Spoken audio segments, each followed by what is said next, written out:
सुनने वाला नहीं। प्यारे साथियों, मैं कर्मचारियों की पीड़ा को समझता हूं, ठेकेदारी सुविधा पे जिस तरह उनको लूटा जा रहा, मैं इस बात को समझता हूं। मैंने कहा कि जो भूमि में कमजोर है, जिनको पट्टे दिए गए थे दलित पिछड़े वर्ग के लोगों को, वो सारे पट्टे छीनने का काम सरकारें कर रही है, गुंडागर्दी कर रही है, भूमाफिया कर रहे हैं, लेकिन सुप्रीम कोर्ट संज्ञान नहीं लेता। और अगर फाइल जाएगी, और मैं दूसरों की नहीं कहता, मैं अपने मामलों को जो अन्याय मेरे साथ हुआ इनको लेकर सुप्रीम कोर्ट जाऊंगा। आप देखना कितने दिन बाद फाइलों का मौका मिलेगा, आप निर्धारण करना। मैं कहा ना, प्रत्यक्ष प्रमाण की जरूरत नहीं है, मैं भी जाऊंगा सुप्रीम कोर्ट बहुत जल्दी, अगले 10 दिन के अंदर।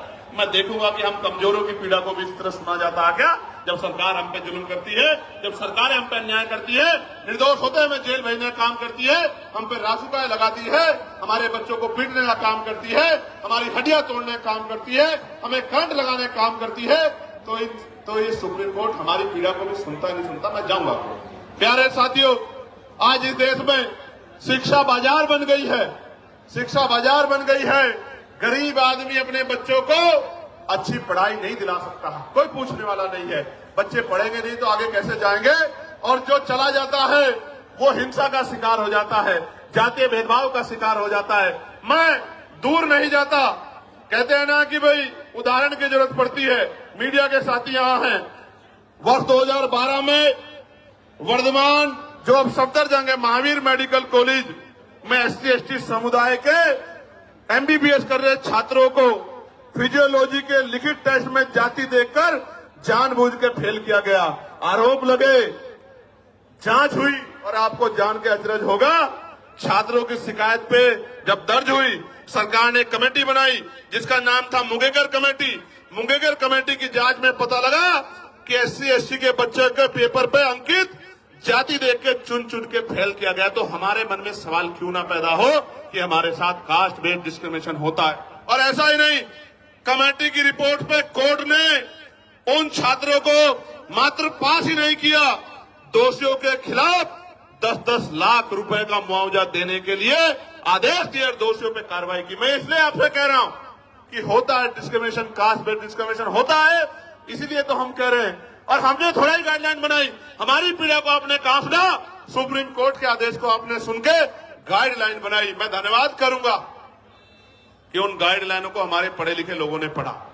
भाई देखो, दो तरह का समाज है अभी। एक वो जो हाशिए पे गांव में रहता है, लेकिन वो मेहनत मजदूरी करके उनके पिताजी भी अपने बच्चे को यूनिवर्सिटी भेजने का काम कर रहे हैं। यूनिवर्सिटी क्यों भेज रहे हैं?